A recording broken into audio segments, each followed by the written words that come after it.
Bienvenue sur cette chaîne YouTube consacrée au procès contre Michael Jackson ayant eu lieu en 2005.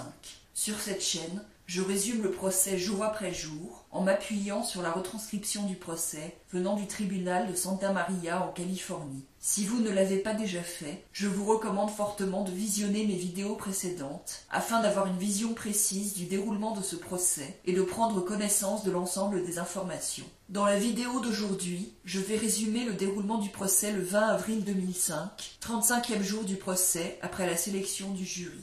L'accusation appelle comme témoin Brian Barron, qui travaille comme policier, officier à Guadalupe et qui a été agent de sécurité à Neverland entre 1997 et 2004. Il travaillait généralement pendant la nuit à Neverland.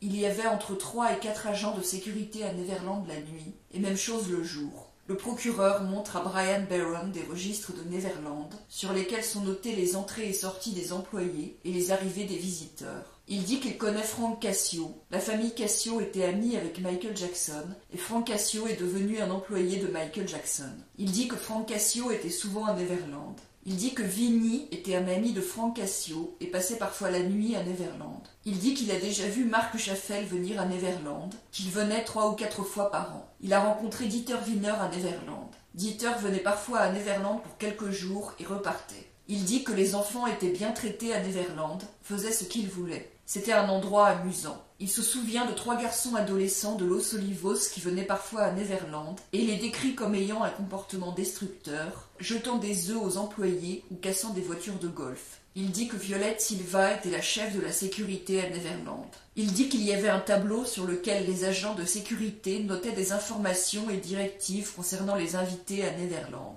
Un jour, au début de l'année 2003, il a vu une directive concernant Gavin Arvizo qui disait que Gavin n'était pas autorisé à sortir de la propriété. Il dit que cette directive est restée notée environ une semaine. Contre-interrogé par Robert Sanger, Brian Barron confirme qu'en tant que policier, s'il avait vu quelque chose d'illégal à Neverland, il aurait dû le signaler, mais il n'a rien vu d'illégal à Neverland pendant qu'il y travaillait. Il confirme qu'il arrivait que des intrus s'introduisent sur la propriété. Il confirme qu'il est facile de sortir de Neverland en enjambant les clôtures qui sont près de la porte d'entrée. Robert Sanger fait remarquer que le 19 février 2003, quelqu'un a noté dans le registre des agents du portail d'entrée de Neverland, à 17h52, « Les enfants ne doivent pas sortir d'après Joe » et montre la feuille. Brian Barron confirme que, de manière générale, les enfants qui étaient à Neverland sans leurs parents n'étaient pas autorisés à sortir seuls en dehors du ranch. Il confirme que les parents, les frères et la sœur de Frank Cassio passaient parfois la nuit à Neverland.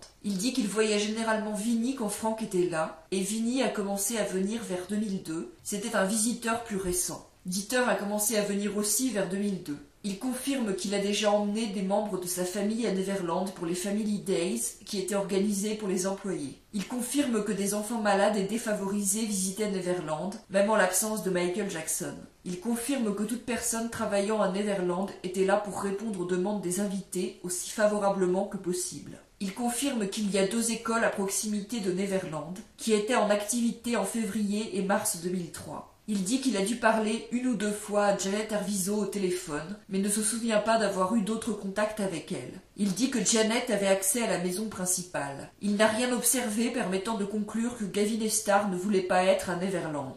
Il confirme qu'on lui a proposé de travailler comme informateur du shérif de Santa Barbara à Neverland après la perquisition du 18 novembre 2003 et qu'il a refusé. Il identifie un rapport d'accident de Neverland concernant un accident du 21 juin 2002 où Gavin Arvizo a eu un accident avec une voiture de golf qui s'est écrasée dans une fontaine. Le rapport indique qu'un employé avait averti Gavin qu'il devait rouler plus lentement ou la voiture lui serait retirée. Un rapport médical de Neverland montre que Star Arvizo avait fait une fois une chute en scooter. Un document du portail montre que le soir du 6 février 2003, Michael Jackson est rentré à Neverland avec des invités. Il est indiqué que le 7 février 2003, Marie-Nicole Cassio est restée la nuit. Il est aussi indiqué qu'Aldo Cassio, Janet Arvizo et ses enfants étaient à Neverland le 7 février. Un autre document montre l'arrivée d'Ed Bradley et des gens de la chaîne CBS le 8 février. Le 9 février, Gavin, Star et Devlin sont sortis de Neverland et revenus dans l'après-midi. Le 10 février, les Arvizo ont séjourné à Neverland.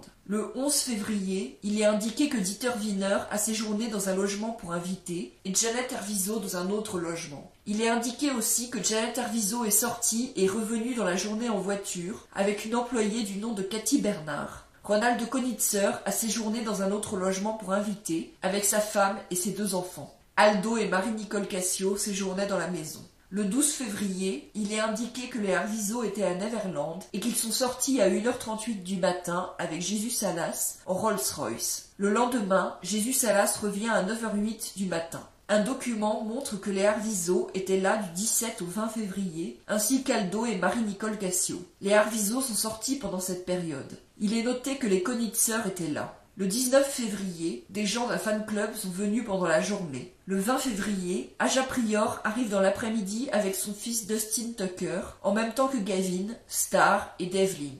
C'est ici que se termine ce résumé de la journée de procès. Si vous voulez lire la retranscription du procès, vous trouverez le lien de la retranscription sous la vidéo. Si vous appréciez mon travail, je vous encourage à vous abonner, à liker la vidéo et à la partager.